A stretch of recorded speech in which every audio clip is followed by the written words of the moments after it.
नमस्कार, आप देख रहे हैं प्राइम न्यूज और मैं हूं आपके साथ मोनिका गुप्ता। उत्तराखंड प्राइम में आपको दिखाएंगे उत्तराखंड की तमाम अहम और बड़ी खबरें। रुक करेंगे चमोली के तपोवन में आई आपदा के 9 दिन हो गए हैं, लेकिन रेस्क्यू ऑपरेशन लगातार युद्ध स्तर पर जारी है। आज भी रेस्क्यू अभियान के दौरान 3 शव बरामद किए गए हैं, जिसके बाद अब तक कुल 54 शव की शिनाख्त की जा चुकी है, जबकि मानव अंगों के मिलने का भी सिलसिला लगातार जारी है। जिन शवों की शिनाख्त नहीं हो पाई है, उन शवों के डीएनए संरक्षित किए गए हैं। जोशीमठ में अब तक 189 लोगों के लापता होने की रिपोर्ट दर्ज की जा चुकी है। वहीं अब तक 55 परिजनों के डीएनए सैंपल शिनाख्त के लिए जमा किए गए हैं। तो चमोली में रेस्क्यू ऑपरेशन लगातार जारी है। यहाँ टोटल 54 बॉडीज़ हो चुकी। टनल से कुल 9 रिकवर हुए हैं, 7 हमारी रैनी साइड से हुई हैं और अभी 54 का टोटल फिगर है। इन लोगों का पीएम क्या कॉज निकल रहा है? सभी का पीएम हो चुका है और सभी का डीएनए सैम्पलिंग भी रखा जा रहा है, डीएनए भी सैंपल करके रखा जा रहा है, जिससे कि बाद में रिलेटिव्स अगर जो अभी नहीं देख पा रहे हैं वो भी बाद में डीएनए सैंपल से हम उनको आइडेंटिफाई कर सके। और साथ में मुआवजा वितरण का भी जो काम है, जो हमारे आइडेंटिफाइड बॉडीज़ हैं उनका भी साइमल्टेनियसली चल रहा है। पुष्कर नेगी हमारे सहयोगी जुड़ चुके हैं इस खबर पर।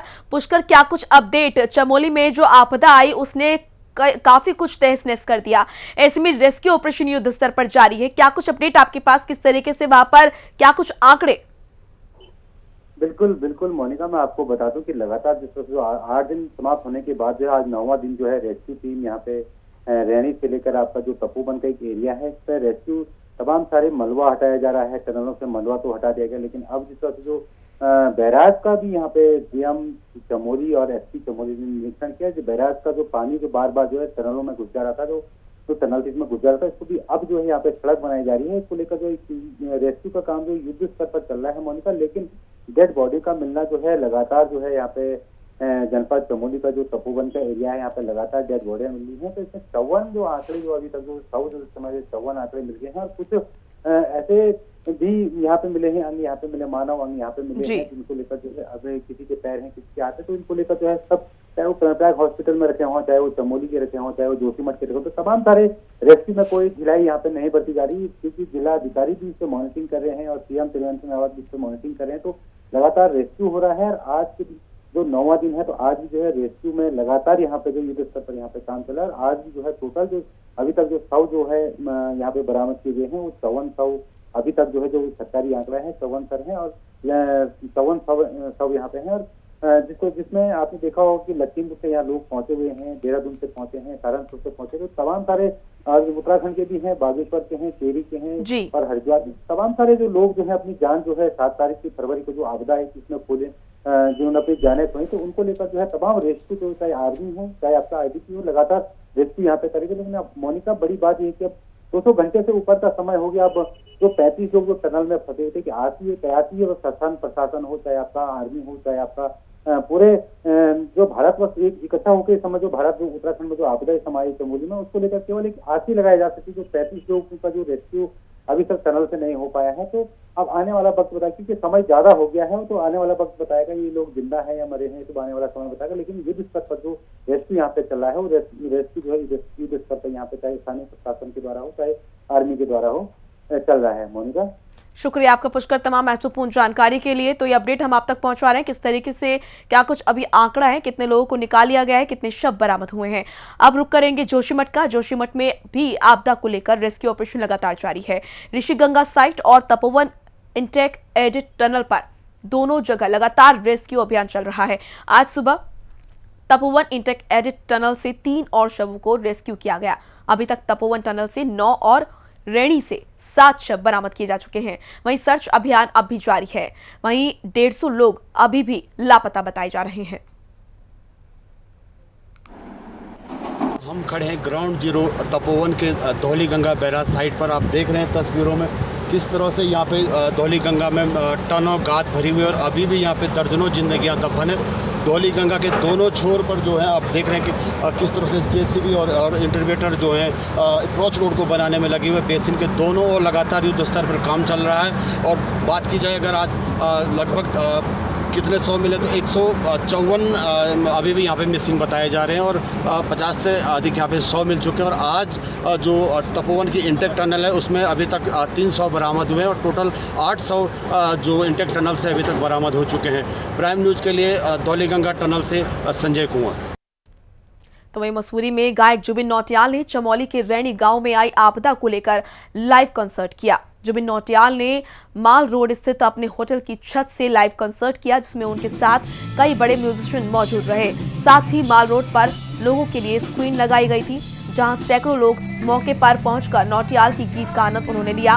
वहीं 3 लाख से ज्यादा लोगों ने इस कंसर्ट को ऑनलाइन देखा। जुबिन नौटियाल ने लाइव कंसर्ट में अपने नए और पुराने गाने गाए, जिसने सभी के मन को मोह लिया और उनके प्रशंसक गानों को में जमकर थिरकते हुए नजर आए। जुबिन नौटियाल ने पत्रकारों से वार्ता करते हुए बताया कि जिस तरीके से चमोली के रैनी गांव में आपदा आई, उसने पूरे उत्तराखंड के साथ देश की जनता को भी आहत किया है। उन्होंने कहा कि उनके पास संगीत है और संगीत के माध्यम से ही वो पीड़ितों की मदद करने के लिए आगे आए हैं।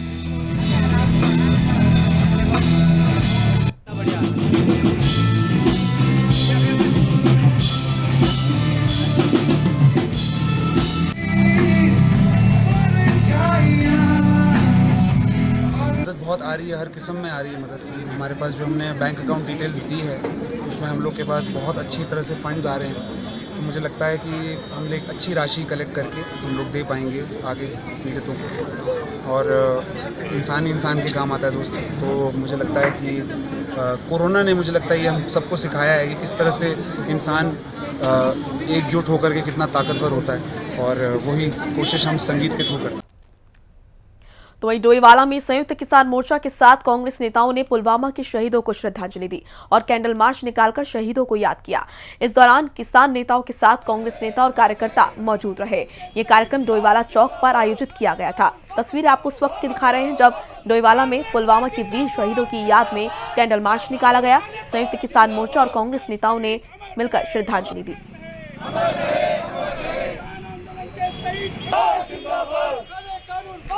शहीदों को याद करते हुए हमने उनको आज नमन किया है और उनकी याद में एक कैंडल मार्च निकाला है। इसमें संयुक्त किसान मोर्चा के भी लोग हैं। तो हमारे उनकी तरफ से भी सरकार से मांग है कि काले कानूनों को वापस ले। लगभग 95 मिनट का अपना भाषण जो प्रधानमंत्री जी ने संसद में दिया, उसमें कहीं भी 220 से ज़्यादा जो शहादतें हुई हैं किसानों की, उन पर एक भी टिप्पणी नहीं की, जो बहुत शर्मनाक है। और वो अन्नदाता को एक का ग्रांटेड ले रहे हैं, तो ये बहुत शर्म की बात है देश के लिए। तो पुलवामा के वीर शहीदों को याद किया गया और उनकी याद में कैंडल मार्च निकाला गया, श्रद्धांजलि उन्हें दी गई। डोईवाला की तस्वीरें आप तक पहुंचा रहे हैं।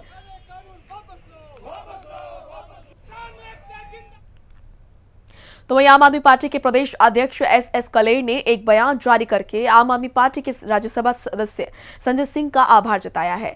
दरअसल राज्यसभा में शून्यकाल के दौरान उत्तराखंड के चमोली में आई प्राकृतिक आपदा का जिक्र संजय सिंह ने किया था और केंद्र सरकार से हादसे में पीड़ित 2 लाख पीड़ितों की 2 लाख की जगह कम से कम 25-25 लाख रुपए का मुआवजा देने की मांग की थी।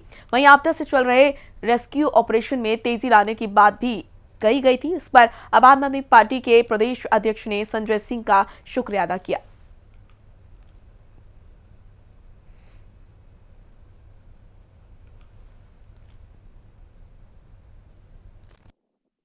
जब कोई सांसद चुना जाता है किसी संसदीय क्षेत्र से, तो उसकी जिम्मेदारी होती है कि उसके संसदीय क्षेत्र में या उसके प्रदेश में कोई बड़ी आपदा आई हो, उस बात को वो राज्यसभा लोकसभा दोनों जगह मजबूती से उठाए जहां भी उसे मौका मिले।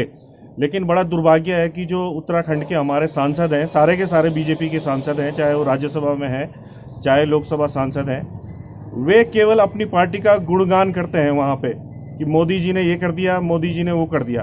अरे भाई, ये मौका गुणगान करने का नहीं है। हमारे सांसद जो संजय सिंह जी हैं, उनसे कुछ सबक सीखिए। सबसे पहले तो मैं ये कहूँगा कि ये उत्तराखंड के लिए अच्छे संकेत नहीं है और जिस प्रकार से ये चमोली में जो त्रासदी हुई है, आपदा आई है, तो इसमें अभी भी जितने लोगों की तो हताहत हुई है, इतने लोगों के लिए सरकार ने अपनी तरफ से ऐसा कुछ किया नहीं है। क्योंकि इनको जो मुआवजा दिया जा रहा है ये बहुत ही तुच्छ मुआवजा है।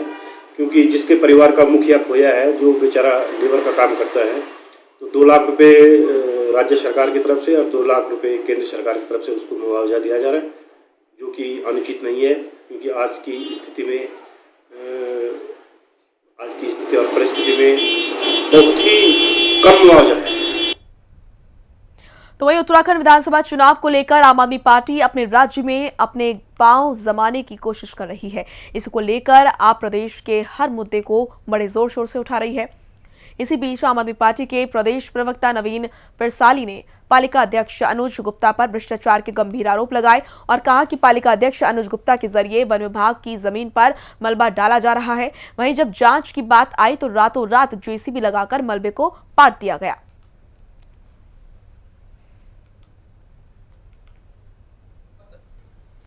आम आदमी पार्टी के कार्यकर्ता होने के नाते, एक राजनीतिक दल होने के नाते हमारा राजनीतिक धर्म बनता है कि हम हर भ्रष्टाचार को उजागर करें और आम आदमी पार्टी वैसे भी ईमानदार राजनीति करती है। जो यहाँ पर नगर पालिका अध्यक्ष हैं अनुज गुप्ता जी और जो नगर पालिका है आज यहाँ पर भ्रष्टाचार का अड्डा बन चुकी है। आप देख रहे हैं कि नगर पालिका का मलबा उठाया जाता है, नगर पालिका अध्यक्ष के घर के बगल में सरकारी नाला है उसको पाटने की कोशिश की जाती है और देर रात में वहाँ जेसीबी ताबड़तोड़ चलती हैं और जब हल्ला गुल्ला किया जाता है तो जेसीबी गायब हो जाती हैं। ये काम दिन में क्यों नहीं किया जा रहा है? हमने मौके का मुआयना किया, हमारे पास वहाँ से तस्वीरें आई, उन तस्वीरों के आधार पर हम रात को वहाँ पर गए, कल रात हमने वहाँ पर किया और वहाँ पर साफ दिख रहा था कि जेसीबी चली हैं और जेसीबी वहाँ से गायब हुई हैं। तो वहीं उत्तराखंड सरकार से बीजेपी विधायकों की नाराजगी समय समय पर चर्चा में रही है। इसी कड़ी में अब काशीपुर के बीजेपी विधायक हरभजन सिंह चीमा का भी नाम जुड़ गया है। विधायक हरभजन सिंह चीमा ने किसानों के मामलों को लेकर प्रदेश सरकार के खिलाफ बाकायदा मोर्चा खोल दिया है। हरभजन सिंह ने किसानों के धान मूल्य का भुगतान न होने पर अपनी नाराजगी जताई। वहीं विधायक ने पत्रकारों से साफ कहा कि वो सरकार के इस रवैये से नाराज है।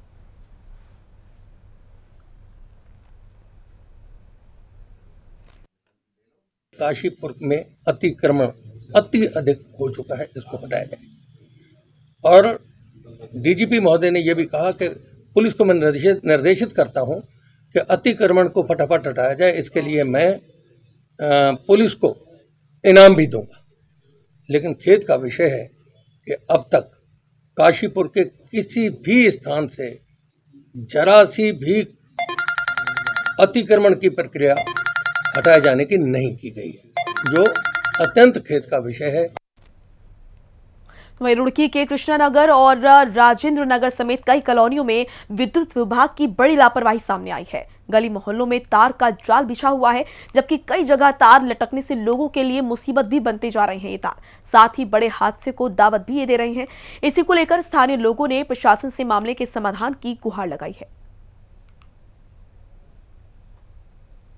तो रुड़की का ये मामला बताया जा रहा है, जहां पर तार का जाल बना है, लोगों के लिए जंजाल। तस्वीरें आपको दिखा रहे हैं, बड़े हादसों को दावत दे रहे हैं ये लटकते तार। लोगों ने समाधान की गुहार प्रशासन से लगाई है, लेकिन उनकी सुनने वाला कोई नहीं। बड़े हादसों को दावत दे रहे हैं ये लटकते तार। लगातार स्थानीय लोग इसकी शिकायत करते आ रहे हैं, लेकिन प्रशासन के कानों पर चू नहीं रेंग रही। रुड़की से तस्वीर आपको दिखा रहे हैं, जहां पर तार का जाल लोगों के लिए जंजाल बन चुका है। ये आप तस्वीरों में देख सकते हैं किस तरीके से हाई टेंशन तार का जाल लोगों के लिए मुसीबत बनता जा रहा है। रुड़की के कृष्णानगर गली नंबर 25 में अगर बात करें विद्युत विभाग की लापरवाही की, तो साफ तौर पर देखा जा सकता है कि यहाँ पर तारों का किस तरह से जाल बिछा हुआ है और तार बिल्कुल सड़क को छू रहे हैं। हालांकि इसमें कहीं ना कहीं देखने को मिल रहा है कि एक रस्सी भी बंधी हुई है। अगर कोई बच्चा इसको खींच दे या छू ले तो उसका क्या हाल होगा, ये बिल्कुल आप अंदाज़ा लगा सकते हैं। तो कितनी बड़ी लापरवाही मानी जा रही है इस विभाग की। और इस रेंज में जो भी जीआई या एसडीओ आते हैं, क्या बिल्कुल लापरवाह बने हुए हैं। उन्हें कोई चिंता नहीं कि यहाँ पर किस तरह से उन्होंने विद्युत विभाग के कनेक्शनों का बुरा हाल किया हुआ है। तार किस तरह से गली में आप सामने भी देख सकते हैं, किस तरह से यहाँ पर तार ज़मीनों को छूते हुए लटक रहे हैं। तो कहीं ना कहीं बड़े हादसे को जो है न्योता देते नज़र आ रहे हैं और इससे भी कई हादसे इस तरह के विद्युत विभाग की लापरवाही से हो चुके हैं, पर अब तक विद्युत विभाग इससे कोई सबक नहीं ले रहा। एक बड़ी जो है अफसोस वाली बात ये होगी कि कर्मचारियों को और अधिकारियों को सूचित भी किया जाता है, ग्रामीणों क्षेत्रवासियों के बकौल, पर उनको अब तक इसका कोई एहसास नहीं और ना ही इन तारों को वो ऊपर कर पा रहे हैं। तो कहीं ना कहीं कोई बड़ा हादसा कभी भी घट सकता है, इस बात से लापरवाह बने हुए हैं। इसका जिम्मेदार कौन होगा ये कहना बहुत ही मुश्किल है। मैं अरशद हुसैन, प्राइम न्यूज़, रुड़की। तो वहीं उत्तराखंड के हरिद्वार में होने वाली कुंभ मेले की शुरुआत जल्द ही यहां पर हो जाएगी। दुनिया का सबसे बड़ा आयोजन कहे जाने वाले इस कुंभ में 11 मार्च को पहला शाही स्नान होगा और ये मेला अप्रैल महीने तक चलेगा। वहीं इस बार कुंभ के दौरान पलायन करके उत्तराखंड आने वाले साइबेरियन पक्षी भी हरिद्वार पहुंचेंगे। ये पक्षी एक साथ झुंडों में उड़ान भरते हैं और भारत आते हैं। इनके इस बार आने से कुंभ की सुंदरता और बढ़ जाएगी। इस बार ये पक्षी हरिद्वार आएंगे और अप्रैल में अपने घर वापस चले जाएंगे, यानी कुंभ खत्म होने के बाद इनकी वापसी भी शुरू हो जाएगी। तो कुंभ पर आएंगे पक्षियों के जो यहाँ पर दूर देशों से आते हैं, साइबेरिया से आते हैं, साइबेरिया के बाद मंगोलिया से आते हैं, चाइना से आते हैं, नेपाल से आते हैं, रशिया के दूसरे पार्ट से आते हैं, कजाकिस्तान से आते हैं, तुर्किस्तान से आते हैं। तो बहुत अनेकों देशों के पक्षी सेंट्रल पाथवे से हमारे हिंदुस्तान की सरजमी पर अपना शीतकालीन प्रवास के लिए आते हैं और फिर ये जैसे ही शीतकाल समाप्त हो जाता है, बसंत के उपरांत मार्च अप्रैल में ये अपने स्वदेश की यात्रा पूरी कर लेते हैं। चलिए रुक करेंगे इस वक्त की बड़ी खबर का। कांग्रेस महासचिव प्रियंका गांधी का बिजनौर दौरा है। किसान महापंचायत को संबोधित करेंगी प्रियंका गांधी। प्रियंका गांधी के जगह जगह कार्यकर्ता कर रहे हैं स्वागत। इस वक्त की बड़ी जानकारी आप तक। कांग्रेस महासचिव प्रियंका गांधी का बिजनौर दौरा है आज और क्या कुछ उनका कार्यक्रम रहेगा ये आपको बता रहे हैं। किसान महापंचायत को संबोधित करेंगी प्रियंका गांधी। प्रियंका गांधी के जगह जगह कार्यकर्ताओं ने स्वागत किया है। वहीं आपको बता दें कि हापुड़ में कांग्रेस कार्यकर्ताओं ने प्रियंका गांधी का स्वागत किया। ये तस्वीरें आप देख सकते हैं किस तरीके से बड़ी संख्या में कार्यकर्ता वहां पहुंचे और जोश और उल्लास उनके अंदर नजर आ रहा है। तो वहीं प्रियंका गांधी वहां पर मौजूद और सभी का अभिवादन करती हुई नजर आ रही हैं। हापुड़ के रास्ते बिजनौर जा रही थी प्रियंका गांधी, जिस वक्त उनका ये स्वागत कार्यकर्ताओं ने किया। हाथों में कांग्रेस के झंडे लिए बड़ी संख्या में कांग्रेस के कार्यकर्ता वहां पर मौजूद और प्रियंका गांधी का स्वागत करते हुए नजर आ रहे हैं। इस वक्त की अहम और बड़ी जानकारी आप तक पहुंचा रहे हैं। कांग्रेस महासचिव प्रियंका गांधी का बिजनौर दौरा है आज और उनके क्या कुछ कार्यक्रम रहेंगे ये भी हमने आपको बताया। किसान महापंचायत में शामिल होंगी और किसान महापंचायत को संबोधित भी करेंगी प्रियंका गांधी। जगह जगह कार्यकर्ताओं ने उनका स्वागत किया। ये तस्वीरें आपको दिखा रहे हैं जहां पर हापुड़ में कांग्रेस कार्यकर्ताओं ने प्रियंका गांधी का स्वागत किया। हापुड़ के रास्ते बिजनौर जा रही है प्रियंका गांधी। इस दौरान प्रियंका गांधी का स्वागत करते हुए यहां पर कांग्रेस के कार्यकर्ता बड़ी संख्या में वहां पर पहुंचे और तस्वीरों में आप देख सकते हैं किस तरीके से प्रियंका गांधी भी अपनी गाड़ी से बाहर निकली और सभी का अभिवादन उन्होंने किया।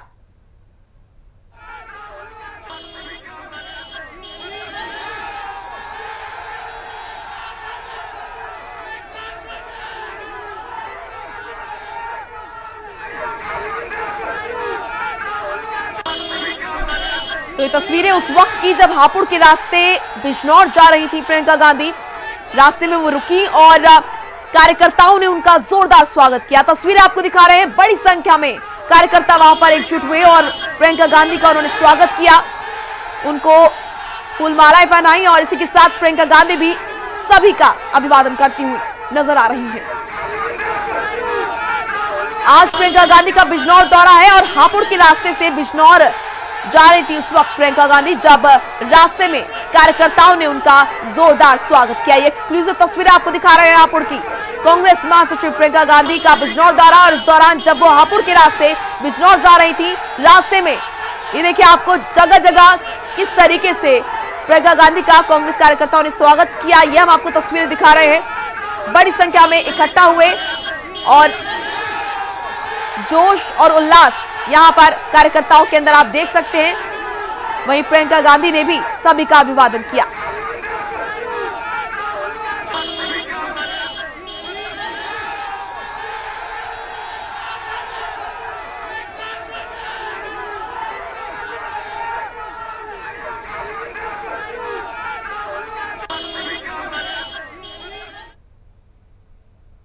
चलिए रुक करेंगे अगली खबर का। राम मंदिर निर्माण के लिए अब मार्च से बुनियाद भरे जाने का काम शुरू किया जाएगा, जिसके लिए फरवरी के अंत में नींव की डिजाइन के साथ ही नींव भरे जाने के कार्यों की समीक्षा की जाएगी, जिसके लिए ट्रस्ट के सभी सदस्य और निर्माण समिति के अध्यक्ष नृपेंद्र मिश्रा भी अयोध्या पहुंचेंगे।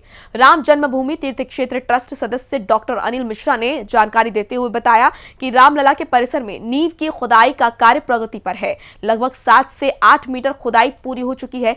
निर्धारित समय के अंतर्गत जो कहा गया है कि 70 दिनों के अंदर नींव की खुदाई का काम पूरा हो जाएगा। तो ये जानकारी अब तक पहुंचा रहे हैं किस तरीके से राम मंदिर निर्माण के कार्य में अब तेजी हो रही है। मार्च में शुरू हो जाएगा बुनियाद भरने का काम, फरवरी के अंत में होगी कार्यों की समीक्षा।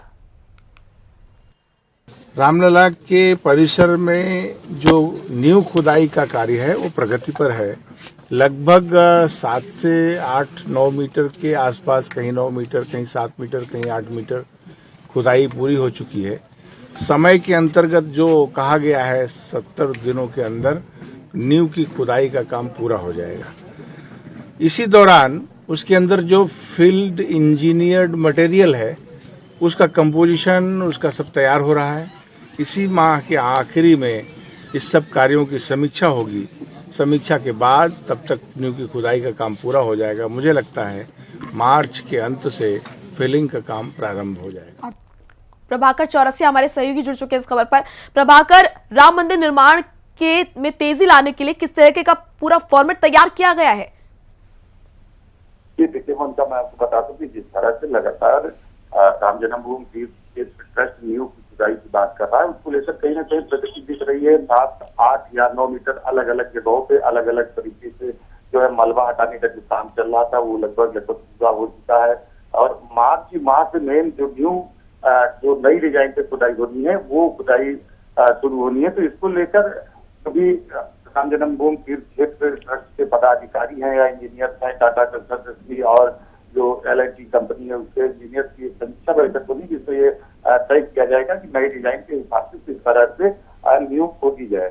तो कुल मिला के ये कहा जा सकता है कि जिस तरह से 70 दिन का ये समय दिया गया था कि 70 दिन में नींव खोदने का जो काम है वो पूरा कर लिया जाएगा, तो वो प्रगति पर दिख रहा है। और तीर्थ क्षेत्र पूरी तरह से इससे लगा हुआ है कि जैसे ये सारा काम पूरा हो जाए ताकि जो मेन बिल्डिंग का काम है, जो मेन मंदिर बनने का काम है वो जल्द से जल्द किया जा सके। चलिए, शुक्रिया आपका प्रभाकर तमाम महत्वपूर्ण जानकारी देने के लिए। तो राम मंदिर निर्माण के कार्य में तेजी लाने के लिए ये पूरा फॉर्मेट तैयार किया गया और बताया जा रहा है कि मार्च से बुनियाद भरने का कार्य शुरू होगा।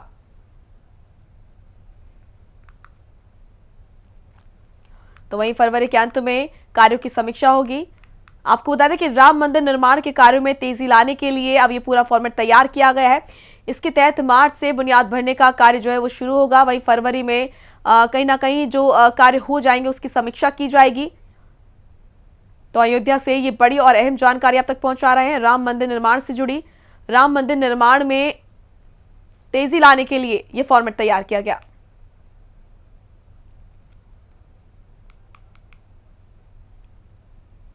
चलिए, अब खबर प्रयागराज से बड़ी खबर आ रही है। टोल प्लाजा कर्मी से लूट का प्रयास किया गया। इस वक्त की अहम और बड़ी जानकारी आप तक पहुंचा रहे हैं। अकाउंटेंट पर बदमाशों ने जानलेवा हमला किया। बदमाशों ने गोली मारकर फेंका बम। बैंक में पैसा जमा करने जा रहा था अकाउंटेंट। प्रयागराज के 12 थाना अंतर्गत पांडर उमापुर टोल प्लाजा के अकाउंटेंट को बैंक में कैश ले जाते समय लूट की कोशिश की गई। बदमाशों ने जानलेवा हमला किया। तस्वीरें आपको दिखा रहे हैं किस तरीके से जानलेवा हमला किया गया। गोली मारी गई और बम फेंका गया। लूट के इरादे से यह हमला किया गया है। इस वक्त की अहम और बड़ी जानकारी आप तक पहुंचा रहे हैं। चलिए, फिलहाल रुकने एक छोटे से ब्रेक के लिए फौरन लौटेंगे।